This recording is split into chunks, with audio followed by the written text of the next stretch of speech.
et merci de nous rejoindre pour cette petite séquence de préparation du job dating qui aura lieu la semaine prochaine, un job à Nantes Tech. Et donc cette première séquence d'ouverture est pilotée de main de maître par notre ami Benjamin Casseron du cabinet Externatic et qui va vous faire un petit topo du marché de l'emploi tech à Nantes pour que vous puissiez y voir un petit peu plus clair avant de solliciter les entreprises pour un rendez-vous la semaine prochaine. Et donc, du coup, Benjamin, c'est à toi. Voilà. Bon, bah, merci beaucoup Karine et puis, donc bienvenue à tous pour cette grande première pour moi. C'est la première fois que j'anime un webinar sur ce sujet-là. J'ai déjà fait un petit peu en live, mais jamais 100 en ligne. Et donc, comme on le disait avec Karine, quand tout le monde n'était pas encore arrivé, n'hésitez pas à poser vos questions en chat directement. Karine sera mes yeux sur le chat pour pouvoir vous répondre à vos questions en direct. La présentation, je l'ai voulu en plusieurs étapes. Déjà, bah, je vais me présenter rapidement à vous, puis après, on parlera de définir son projet professionnel et ensuite, on parlera de ce que l'écosystème tech nantais peut vous apporter, et donc en termes de typologie d'entreprise, en termes de typologie de job, mais également en termes de rémunération. Voilà. Donc en quelques mots, donc moi je suis Benjamin Casseron, donc je travaille chez Externatic depuis 2013. Je vais vous parler un petit peu de qui on est juste après. Et avant ça, j'avais monté une startup qui s'appelait KeySkills, enfin startup. Euh, Si c'était une vraie startup, on existerait toujours, mais en tout cas pendant 2 ans, j'ai monté une boîte tech. Et donc, je suis nantais depuis 11 ans et bah, du coup, dans la tech nantaise depuis 9 ans maintenant. Et je suis papa de 2 petits garçons, puis j'aime bien le sport, voilà, en quelques mots. Donc, tout ça pour vous dire, là, l'objectif, c'est vraiment de vous présenter ce que moi, j'ai pu apprendre quand mon enseignement de la tech a fortement évolué hein, depuis 9 ans, vous pouvez bien imaginer. En quelques mots, Externatic, on est le premier cabinet tech de l'ouest de la France. On est une entreprise de 23 personnes. Je parle d'entreprise collaborative parce qu'on est organisé sous forme de cercle. Enfin, voilà, je pourrais vous en parler pendant des heures et des heures de la sociocratie. Si, n'hésitez pas à me solliciter. On va faire des petits articles de blog là-dessus a posteriori. Et du coup, en quelques chiffres, donc ouais, on existe depuis 10 ans. Sur 2021, on est rendu à 312 recrutements et on a 308 entreprises accompagnées. Alors, vous allez me dire, un recrutement par entreprise. En fait, on est sur un marché où on travaille au succès, c'est-à-dire on a beaucoup de postes ouverts. On a plus de 500 postes ouverts en ce moment auprès de ces 300 entreprises. Et donc là, jusqu'à présent, on a fait un peu plus de 300 recrutements. Tout ça pour vous dire que le fait d'avoir ces 300 entreprises, ça nous permet d'avoir une bonne vision sur bah, qui sont ces entreprises et qu'est-ce qu'elles recherchent surtout. Donc c'est tous ces éléments-là que je vais vous présenter. Alors, avant de parler écosystème et avant de parler écosystème de la tech à Nantes, je voulais vous parler d'un point qui me semble primordial, c'est la définition de son projet professionnel. En fait, on a souvent tendance quand on recherche un emploi, à raisonner sous forme de mots-clés en disant, je sais pas, je suis développeur PHP, je vais faire ma recherche sur développeur PHP, mais sans forcément se poser la question de qui je suis et qu'est-ce que je recherche vraiment. Et donc, je voulais, dans cette petite introduction, parler de ça, de se dire, quand on change de région, on peut changer de région, venir sur Nantes, s'implanter à Nantes, changer de poste. En fait, c'est toujours bien de se poser cette question de quel est mon projet professionnel Et donc, je vais vous donner quelques billes. On repartagera bien sûr le support et puis vous pourrez y accéder également en vidéo. Donc, vous aurez accès à toutes ces questions-là a posteriori. Désolé, c'est assez peu digeste. J'aurais peut-être pu faire une petite animation, mais les trois éléments qui vont être fondamentaux pour définir son projet professionnel, c'est d'abord le soi, qu'est-ce qu'on cherche. Donc, quand on parle de projet professionnel, moi je vois ça un peu comme un arbre avec des racines qui sont son socle de compétences initiales. Donc, qu'est-ce que je sais faire? En quoi suis-je reconnu? Il y a un petit exercice à faire.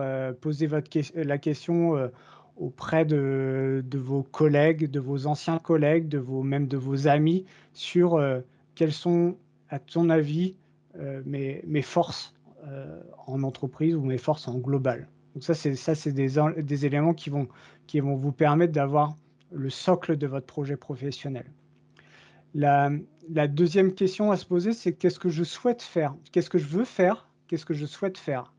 On a souvent ce raisonnement de se dire je sais faire ça, donc je vais continuer à faire ça. Mais la vraie question, c'est qu'est-ce que je veux vraiment faire? Euh, et, euh, et également, ce qui est important, c'est, OK, donc on monte dans l'arme, donc qu'est-ce que je veux faire? Et puis, qu'est-ce que je souhaite apprendre? Donc, qu'est-ce que je souhaite acquérir dans le cadre de mon prochain job?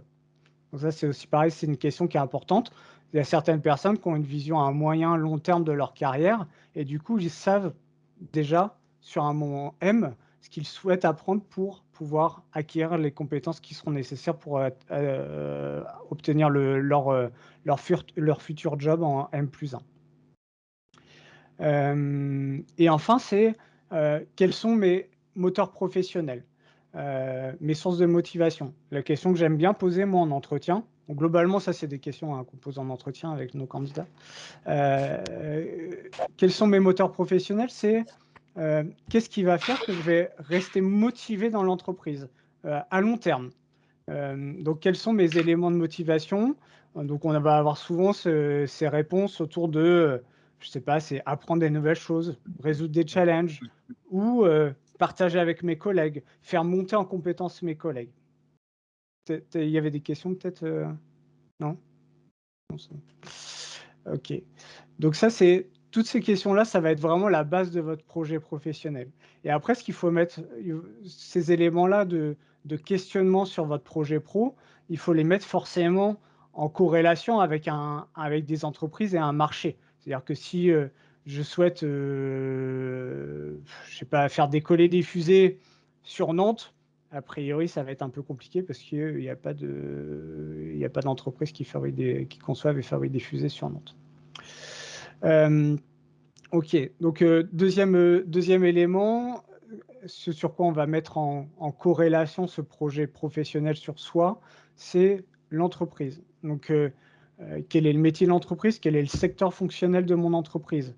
De ma future entreprise, pardon. J'ai des candidats qui vont me dire je ne souhaite pas travailler dans le secteur banque-assurance, par exemple. Ou je souhaite travailler dans un secteur dans le green, dans l'économie collaborative, etc., etc. Donc ça, c'est des éléments qui vont être primordiaux dans la considération. Et puis, bah, c'est finalement un peu lié à votre projet pro, hein, forcément. Pareil, est-ce que je souhaite travailler sur un produit à long terme? Est-ce que je souhaite plutôt travailler en mode multi-client? Est-ce que je souhaite plutôt travailler en mode agence? Voilà. Donc en mode agence, c'est-à-dire je vais pouvoir être en mesure de passer d'un projet à l'autre. Si je passe d'un projet à l'autre, est-ce que, par exemple, dans mes moteurs professionnels, moi, je vais mettre en avant le côté qualité de code.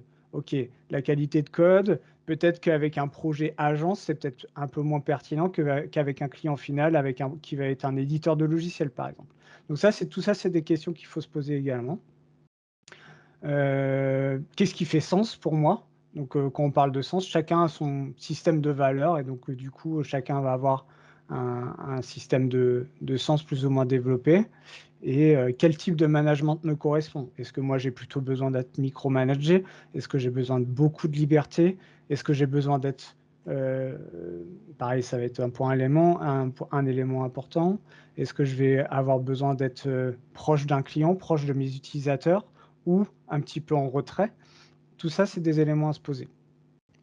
Et puis le dernier point, c'est le marché. En gros, quelle est la localisation de mon futur employeur?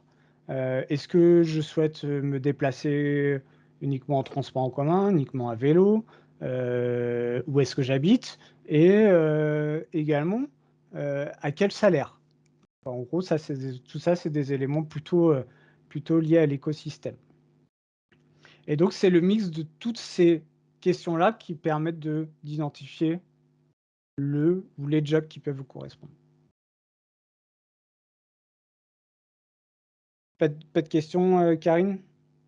Non, pas de questions pour l'instant. Je pense que tout le monde est en train de préparer la réponse à toutes les questions que tu viens de poser, que tu leur suggères de se poser. Donc ils sont tous en réflexion. OK, Les très bien. questions viendront ensuite. Je suis en train de rédiger un article de blog sur le sujet. Je l'ai juste pas formalisé pour l'instant, mais on est en cours. Hem, OK, donc une fois qu'on a travaillé sur tout ça, heu, surtout sur le soi, on va pouvoir, enfin, puis toutes ces questions, d'ailleurs. Moi, je vais pouvoir vous donner des éléments sur le où, sur le quel salaire et sur les typologies d'entreprises, qu'on va trouver dans l'écosystème, globalement. Et donc ça, c'est l'étape suivante, c'est quelles sont les sociétés les typologies d'entreprises qu'on va trouver dans la tech à Nantes. Alors, les chiffres que je vous donne là sur les 2 706 entreprises, les 170 créations et implantations d'entreprises par an et les 26 872 emplois, c'est des éléments qui sont issus du site, de French Tech Nantes. Donc forcément, ça évolue tous les ans. Là, j'ai voulu un peu catégoriser les typologies d'entreprises. On peut toujours les catégoriser de manière différente, mais c'était histoire de vous donner quelques billes sur, quelles sont les typologies d'entreprises qu'on va pouvoir retrouver.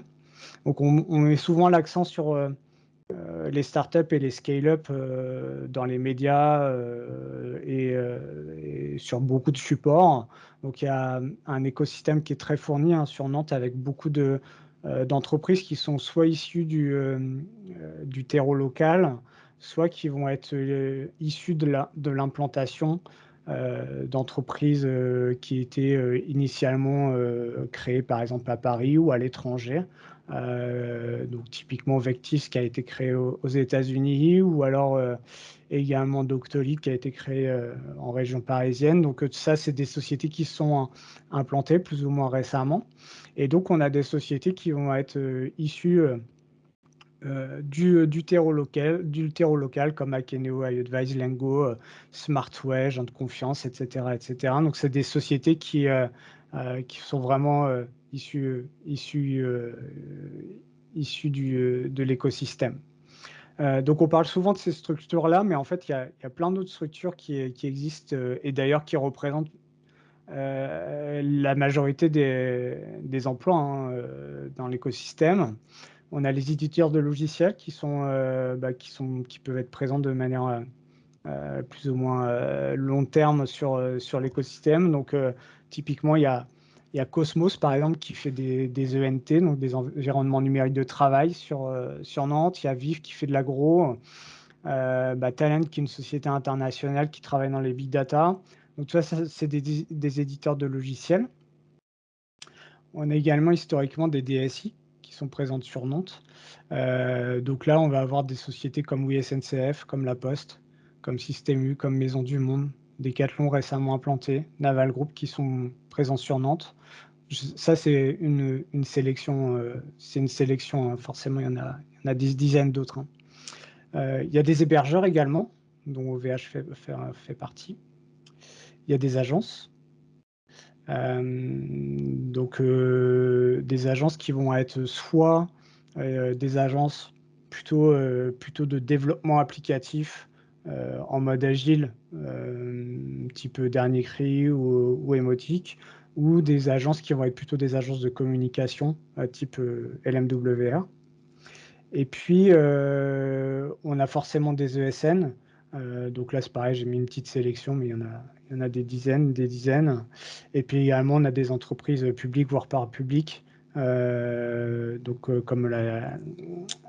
les impôts, le Pôle emploi ou le ministère des Affaires étrangères. Donc ça, c'est des typologies d'entreprises. Mais il y a un autre angle de lecture qui est lié à votre projet professionnel. C'est quelle est la taille de l'équipe que je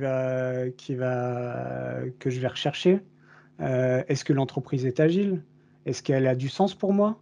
Est-ce qu'elle a du management collaboratif qui est à distance par rapport au client, comme je disais? Est-ce que c'est plutôt une approche produit, une approche projet?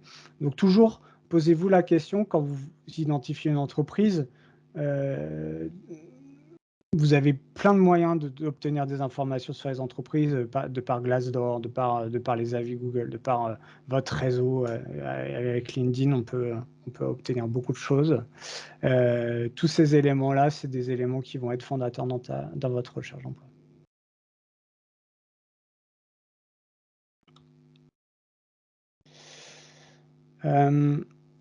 Toujours pas de questions, Karine? Non, non, toujours calme plat ici. Ça y est, Ils s je les ai ils s fatigués déjà. non, non, ils sont absorbés Ouais, par tes présentations, c'est pour ils ça. sont pas en mode digestion, ils sont en mode autodigestion. OK, ça marche. Donc, donc je vous ai présenté des éléments sur l'écosystème. Maintenant, je vais vous donner, des éléments sur quelles sont les typologies de profils et de technologies qui sont recherchées dans cet écosystème-là. Donc sur Nantes, alors désolé, c'est assez peu lisible, mais euh, là, les éléments que je vais vous présenter, les chiffres que je vous présente, c'est des éléments qui sont issus de nos recrutements à nous, chez Externatix. Et je pensais que c'était assez révélateur finalement de la tension que vous pouvez avoir sur le marché.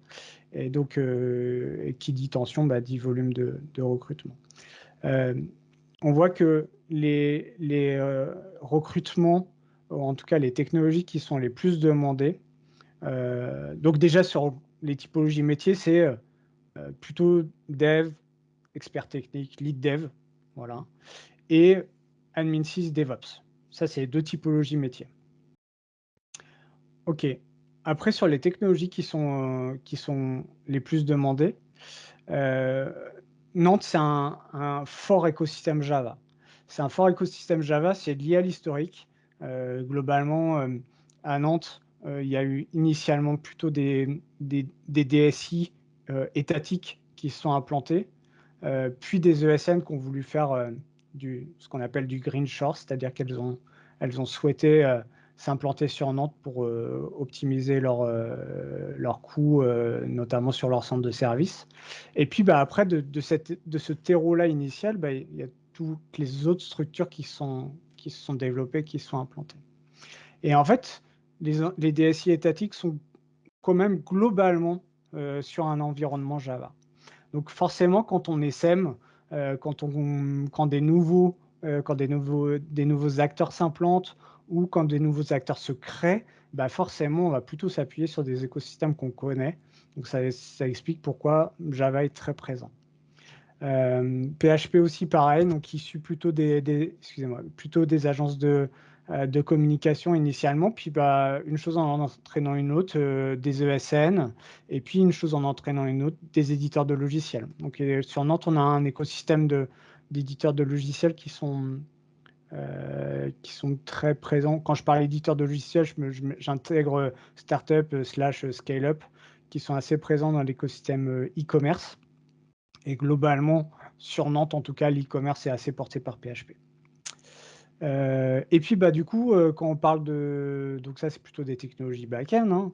Et puis, bah, quand on va parler de front-end, on va plutôt parler de JavaScript. Alors dans JavaScript, on inclut, TypeScript, hein, qui est la technologie qui est plutôt en vogue. Contrairement à certaines régions comme, Lyon ou Bordeaux où C# .NET est très présent, sur Nantes, on voit que c'est plutôt, bah, c'est moins présent, donc c'est la quatrième technologie, la plus recherchée, et la plus recrutée. Puis après, il va y avoir, C++. Et puis, bah, après, comme je disais, on va avoir tout ce qui est lié à l'administration système, réseau et DevOps. Donc si on cumule, administration système Linux, administration système Windows et la catégorie DevOps qui est un petit peu plus loin, ben, on se rend compte que c'est une catégorie, très importante des recrutements qui sont réalisés. Alors une fois de plus, hein, on est sur, tout niveau d'expérience. Alors nous, chez nous, en tant que cabinet de recrutement, on va être plutôt sur des profils expérimentés, parce que c'est là que la tension est la plus importante.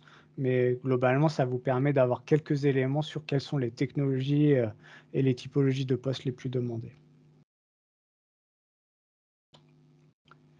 Là, globalement, c'est pareil, j'ai repris ça, mais c'est redite par rapport à ce que je viens de vous expliquer.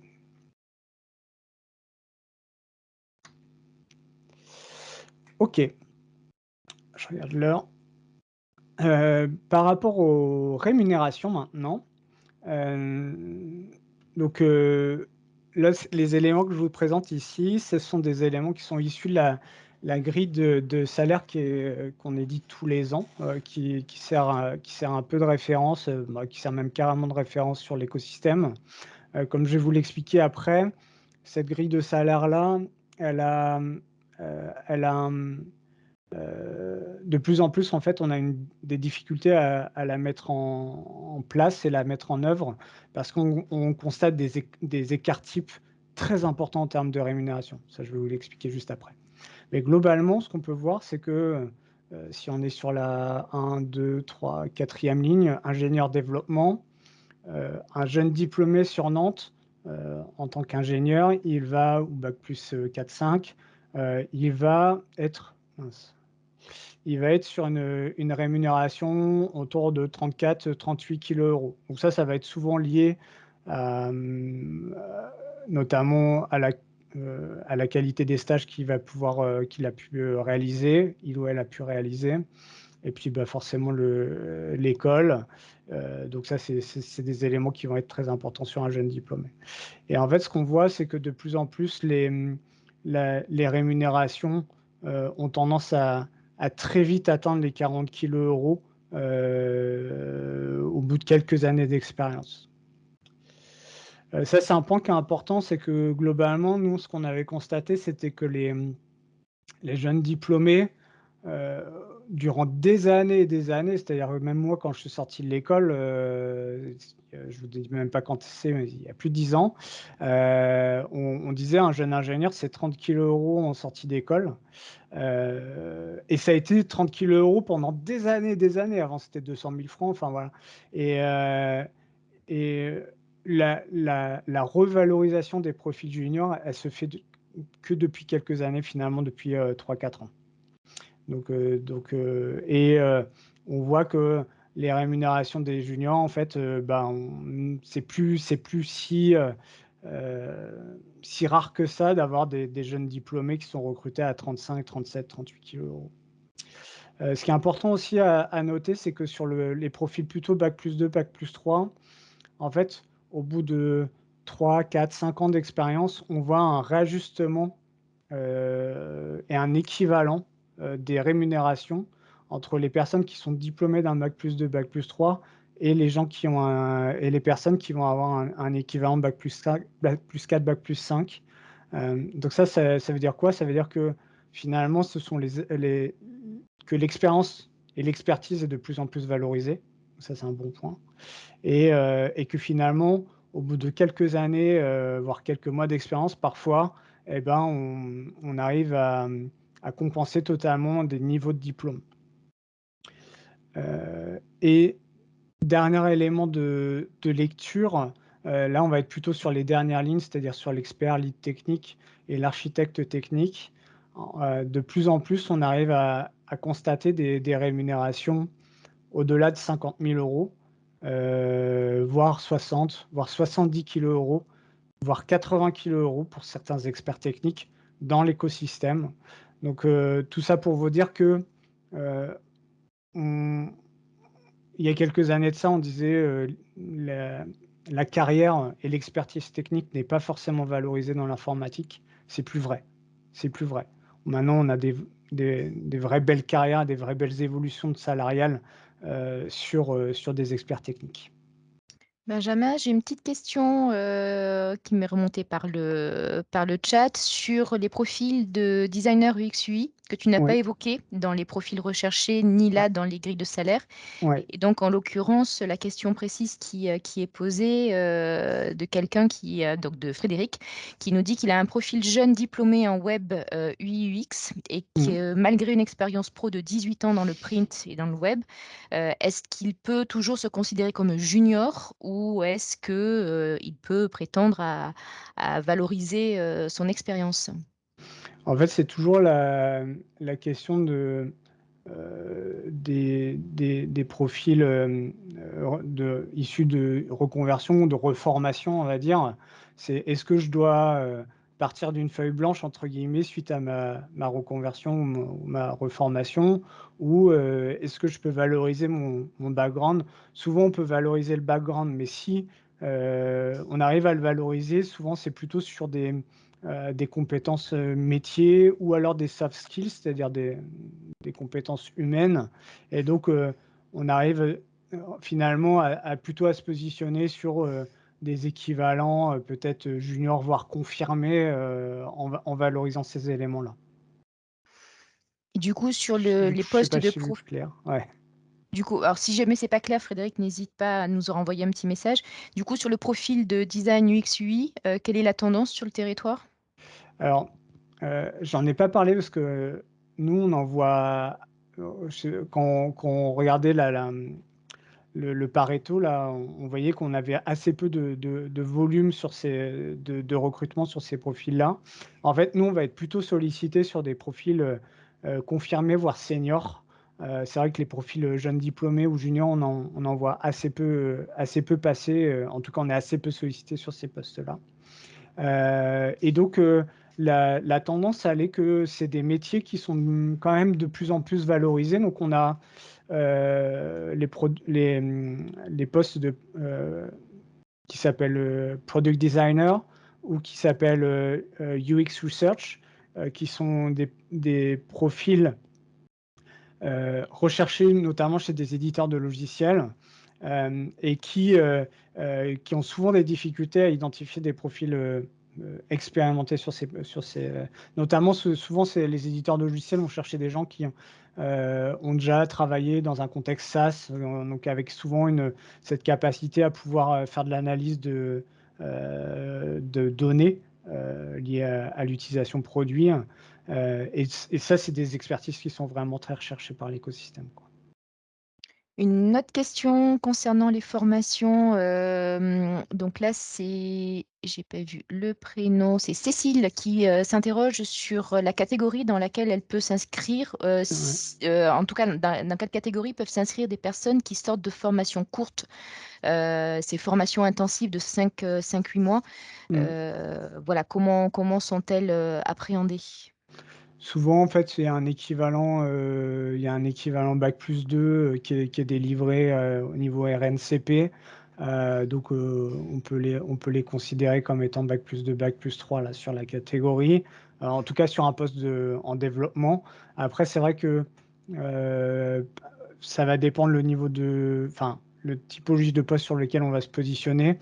Soit on va être sur des postes plutôt en développement logiciel, front-end ou back-end, ou alors parfois on va être sur des postes d'intégrateur HTML, CSS.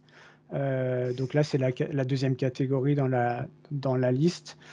Pareil sur l'intégration, HTML, CSS, on va constater que souvent les jeunes diplômés vont être sur des rémunérations inférieures aux développeurs, mais en fait l'expertise, pareil, elle est valorisée. C'est pas rare en tout cas d'avoir dans une équipe, dans une squad, d'avoir quelqu'un qui va avoir vraiment une expertise en intégration. On a aussi une autre question de Marc concernant les profils de data qu'on n'a pas évoqué effectivement. Ouais. Quelle est la tendance sur Nantes pour tout ce qui est data analyst, data scientist? OK, alors c'est vrai que ouais, là, j'ai pas présenté l'intégralité de la grille, hein, comme je disais, c'est dispo sur externautic.fr. Hem, Globalement, nous, sur la partie data, on a assez peu de sollicitations sur du data analyst. On va plus avoir sur du data scientist, mais ça reste assez ponctuel. On est quand même sur un écosystème qui est assez peu mature sur ces domaines-là.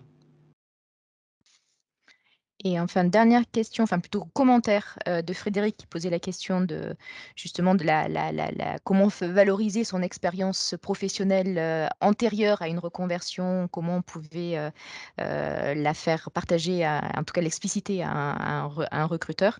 Donc Frédéric aimerait rentrer en contact avec toi directement, en tout cas avec Bah, Externatic, puis écoute, justement faire valoir son expérience passée. Donc, les coordonnées, alors de mémoire, vous me direz, enfin, en tout cas, moi, mes coordonnées sont disponibles. Je crois que les coordonnées de Benjamin sont disponibles également sur le lien du webinaire. Donc, n'hésitez pas à lui envoyer un petit message et ouais, carrément. il Puis sera avec plaisir de vous sur répondre. sur la dernière slide également, j'ai repris les coordonnées également. Mmh. N'hésitez pas à me contacter. Heu, Est-ce que c'est OK pour tous, C'est là-dessus? bon pour les questions, en tout cas. Hop. Ah, si, dernière petite question. Que se passe-t-il dans les questions de Clément? Que se Ouais, passe-t-il dans le cas de profils transversaux? Alors, je crois qu'il va falloir heu, peut-être expliciter ce qu'il ouais, entend c'est par ça, transversaux. ouais.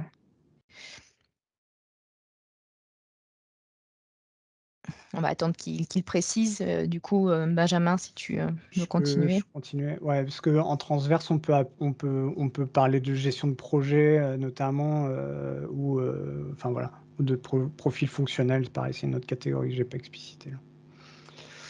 OK.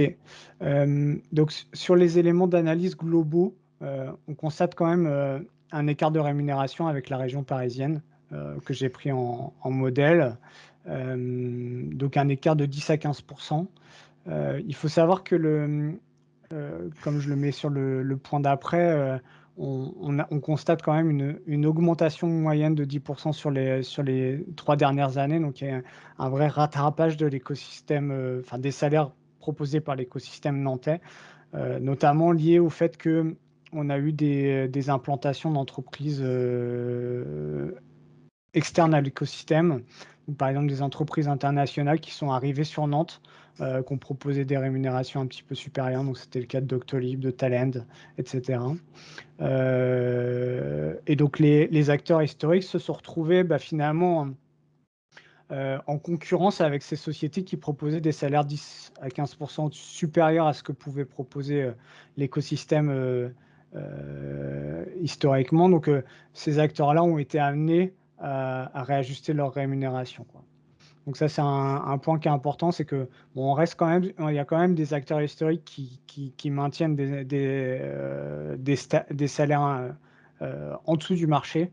Ça existe toujours, mais ces nouveaux acteurs ont permis de dynamiser l'écosystème. Et il y a aussi une 3e vitesse, c'est les acteurs full remote. C'est-à-dire qu'en fait, il y a des sociétés qui sont implantés sur Nantes, indirectement. En fait, ils ont recruté une personne en full remote, en télétravail, à 100. Donc ils ont recruté cette première personne, puis une deuxième, puis une troisième, puis une quatrième. Bon, finalement, en ayant quelques personnes, on va louer un bureau dans un espace de coworking, donc on va s'implanter finalement, localement. Donc ça a été le cas de Penny Lane, ça a été le cas de Datadog. Enfin, il y a beaucoup de sociétés comme ça qui se sont implantées, finalement par un recrutement initialement, puis, ou alors un de leurs collaborateurs qui bouge de la région parisienne, qui vient s'implanter à Nantes pour un projet personnel, et de famille. Et une chose en entraînant une autre, on va créer une équipe. Donc ça, ces 3 éléments-là, on va dire, ce marché historique, ces nouveaux arrivants et les acteurs full remote vont faire qu'on va avoir vraiment des écarts types très importants en termes de rémunération. C'est ce que je vous disais en termes d'introduction sur cette grille des salaires, c'est qu'on peut avoir des écarts de rémunération pour un même profil de 10 ou 20 K parfois. Après, 20 si K, tu peux me 20 000 permettre euros. juste Ouais, 10 ou 20 000 euros. Ouais, pardon. après Pardon. je fais juste un petit aparté concernant l'écart de salaire entre Nantes et Paris, qui est réel, mais il y a également un écart du coût de la vie entre Nantes et Paris qui est Ouais, je non vais en parler un petit négligeable. peu. Ah d'accord, bah, je te Genre, laisse, voilà, ouais, c'était pour carrément. contrebalancer, Ouais, ouais, carrément. Ouais, ouais, c'est ça. En fait, bon, il y a un écart de salaire, OK, c'est globalement, lié au marché local. Comme je disais, il y a une augmentation forte des rémunérations, donc qui tendent à se rapprocher des salaires parisiens. Il y a toujours un petit écart, mais en effet, le coût de la vie est beaucoup plus faible, en local. Je vous donnerai quelques éléments, notamment sur le logement. Et donc, ouais, ce que je disais aussi, ce qu'on a noté nous, c'est qu'il y a une vraie, valorisation des profils d'experts techniques. Donc c'est-à-dire des personnes qui vont pouvoir mettre en avant 5, 10, 15, 20, et cetera, années d'expérience sur un domaine technique. C'est des profils qui sont vraiment très recherchés et valorisés pour les entreprises, et nous, on a constaté jusqu'à 20 d'augmentation de ces salaires, durant les 3 dernières années. Est-ce qu'on a c'était Frédéric qui avait une question sur, la transversalité là? Non, c'était Clément, mais il n'a pas pour l'instant, il n'a pas apporté de précision, donc peut-être que tu y as répondu quand tu as parlé de chef de projet, OK. de job desk. Et voilà, donc merci Karine pour la pré-intro sur l'analyse 2. Donc, ouais, globalement, les loyers sont 2 fois moins chers, hein, sur la région nantaise par rapport à la région parisienne. Donc il y a la possibilité d'avoir plus grand pour avec le même reste à vivre, heu, qui est la qualité de vie. Ça n'a pas de prix, ça vous aurez, des webinaires à suivre sur le sujet, et Karine pourra vous en parler, avec beaucoup plus de détails. En tout cas, Ren on est bien à Nantes. Rendez-vous le 19 novembre, sur la même, tranche horaire pour, découvrir, la qualité de vie à la nantaise. OK, donc bah, qui dit qualité de vie, dit localisation, hein. Ça, c'est un point qui est important parce que dans la qualité de vie, il y a des éléments, liés aussi au transport, hein, qui rentrent en compte. Donc alors, je vais faire un petit, disclaimer là sur la prochaine, la prochaine slide. C'est que je l'ai fait à la mano et je l'ai fait vraiment en mode, un petit peu sale, mais voilà. Globalement, les implantations d'entreprises, je voulais le faire un peu en mode, topito, je ne sais pas si vous avez déjà vu ces cartes-là de villes de France, qui sont faites, à la main, ouais. Globalement, alors, historiquement, les entreprises à Nantes sont présentes dans le centre-ville. Donc si on est plutôt des petites structures, on va être plutôt présent dans le centre-ville, de Nantes, donc c'est la partie en noir, et en fait, il y a eu des grands, programmes immobiliers d'entreprises qui ont été lancés, au cours des dernières années au niveau de Gare Sud et puis également sur l'île de Nantes, qui ont permis d'avoir des grandes surfaces disponibles pour les entreprises, et donc ça a permis des implantations, d'ESN, ça a permis des implantations de DSI, mais également de scale-up, sur ces endroits qui sont facilement accessibles en transport, et qui vont permettre, bah, finalement aux collaborateurs de pouvoir accéder, par transport, doux, à leur lieu de travail. Après historiquement, on a toujours eu des acteurs qui étaient au nord de Nantes, du côté de La Chapelle-sur-Erdre, et puis, du côté de Carquefou, qui sont globalement plutôt des ESN et des DSI, et puis également, il y a un autre pôle de concentration important d'entreprises du numérique, ça va être du côté de Saint-Herblain, donc à l'ouest de Nantes. Voilà. Globalement, pourquoi est-ce que ces sociétés se sont implantées en périphérie? Il y a souvent cette histoire d'immobilier d'entreprise où ces villes-là proposaient des programmes avec des surfaces importantes à moindre coût pour les entreprises. Après, j'ai parlé de ventre mou de latex et globalement, il y a un petit peu partout hein, dans Nantes et dans la périphérie des entreprises. Il y en a sur Orvault, il y en a sur Vertou, etc., etc. Il y en a à Sainte-Luce. Donc, il y en a un petit peu partout des entreprises du numérique, mais globalement, je parlais de ventre mou parce que c'est beaucoup plus diffus. Ce qu'il faut retenir, c'est soit, et d'ailleurs, on voit que c'est souvent de typologie hein, de candidats et d'entreprises. Soit on va être plutôt basé centre-ville de Nantes, île de Nantes ou gare sud, soit ça va être plutôt en périphérie. Et souvent, on n'a pas les mêmes approches, c'est-à-dire qu'on va plutôt avoir des gens qui vont se déplacer en voiture personnelle en périphérie et plutôt en transport doux dans le centre. Ce qu'il faut noter aussi, c'est que vous voyez la petite rivière qui passe ici, c'est la Loire. Euh, Tout ça pour vous dire que la majorité des entreprises sont globalement situées Nord-Loire. Donc ça, je vais vous en parler dans la slide d'après, mais globalement, sur Nantes, il y a cette thématique de traverser des ponts. Donc ici, on a le pont de Chevirly, ici le pont de Bellevue, plus les ponts qui sont autour de l'île de Nantes, là, qui sont des points noirs en termes de circulation.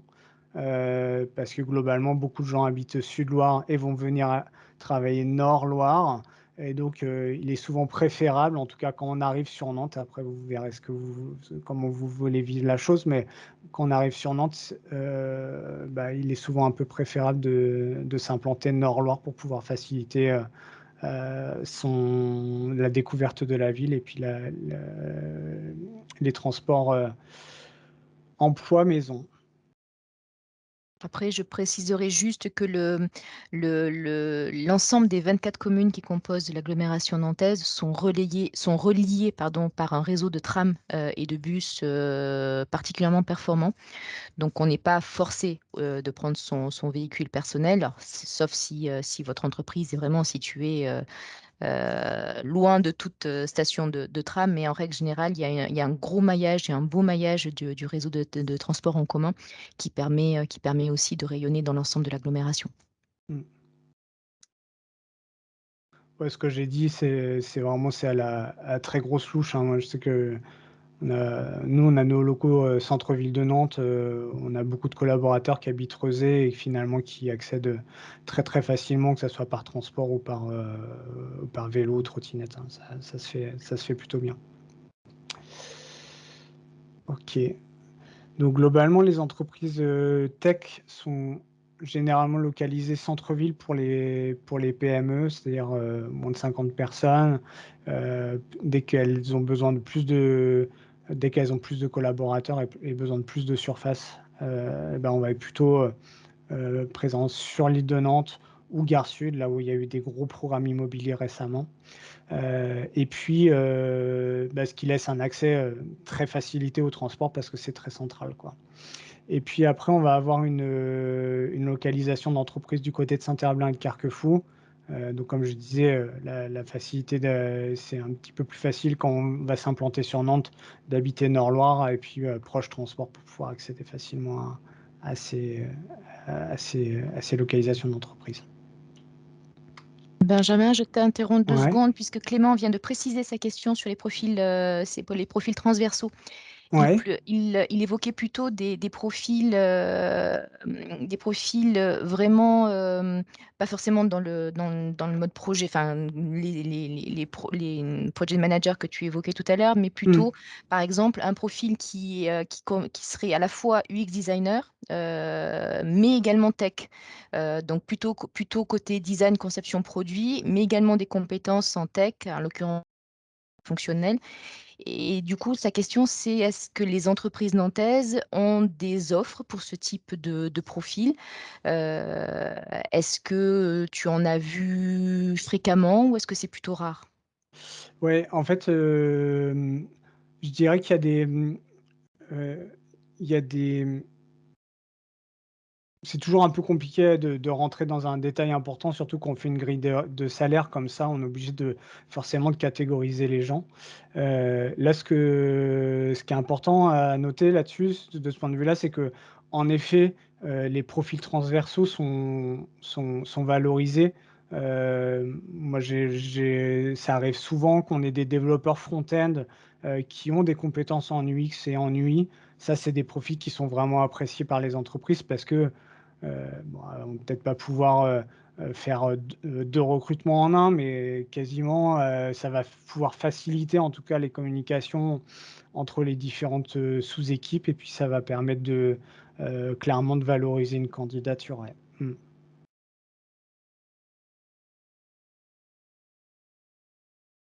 Merci Benjamin, j'espère que Clément, ça te convient comme réponse.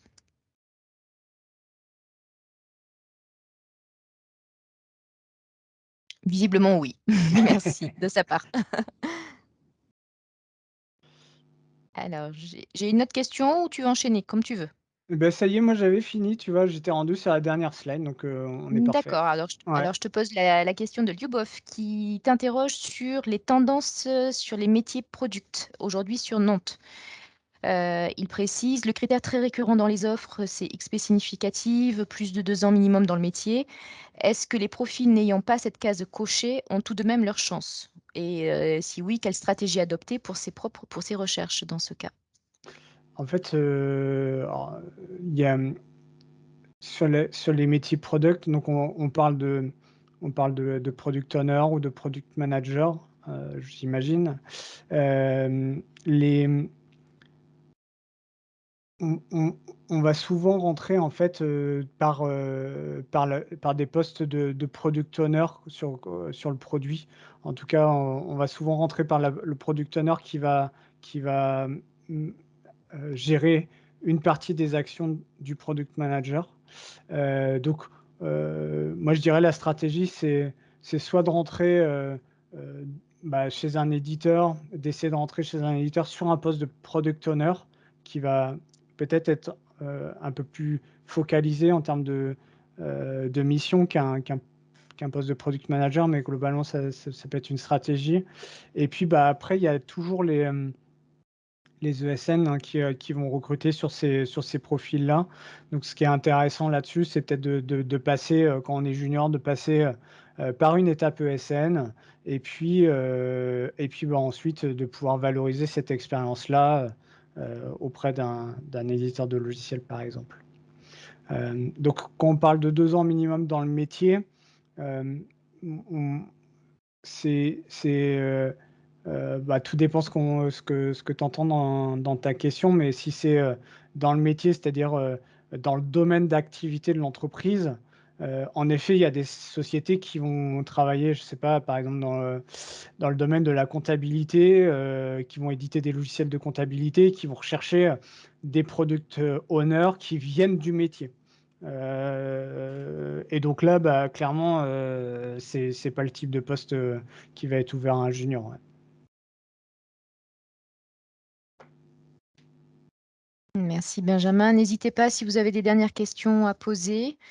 On va arriver progressivement au terme de ce webinaire. Benjamin, je te laisse conclure si tu le souhaites. Eh bien, écoutez, alors je sais pas si vous avez toujours accès Oui, toujours. la dernière slide là? Ouais.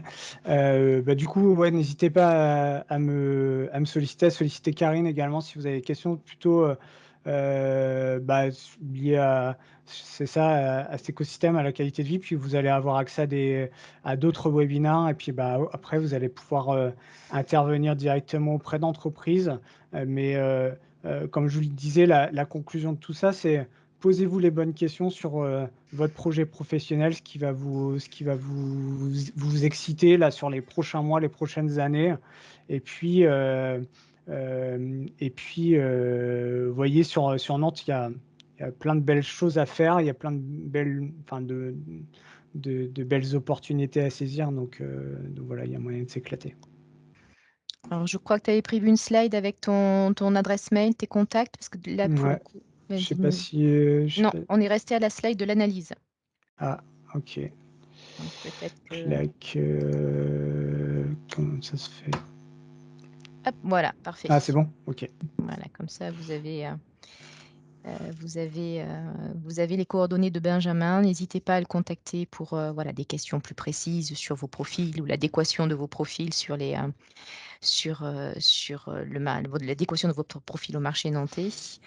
Dernière question qui arrive de Polo. Je pense que la question a déjà dû être posée, mais serait-il possible d'envoyer une candidature spontanée à Externatic pour un poste de profil de développeur full stack JavaScript reconverti? Voilà.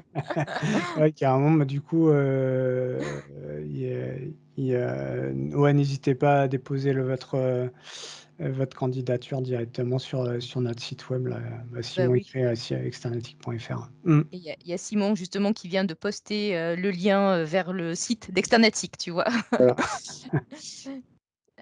Où vous Donc retrouverez Paolo, les pas offres, de souci, ouais. Ouais.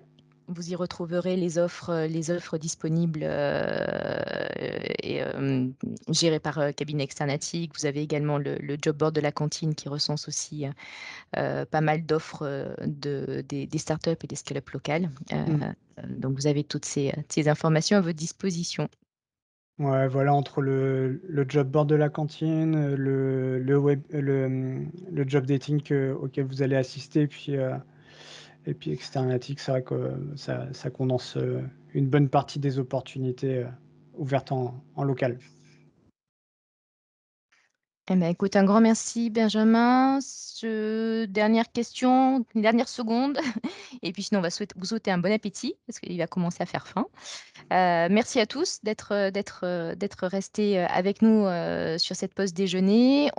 Pour ceux qui le souhaitent, on se retrouve demain, même heure, même punition, mais cette fois-ci avec, l'entreprise Tister qui vous délivrera quelques tips pour, bien réussir vos entretiens virtuels, si vous êtes inscrits, au job dating de la semaine prochaine et quant à moi, je vous retrouverai sous format webinaire également vendredi 19 novembre entre midi et 2 pour, une présentation de Nantes, plutôt côté, qualité de vie et installation personnelle. J'imagine que vous avez 1000 et une questions aussi à ce sujet. Voilà, écoute, un grand merci à Benjamin, merci à vous tous Merci beaucoup, bon et appétit, bonne journée. bonne journée à tous. Au Au revoir. revoir.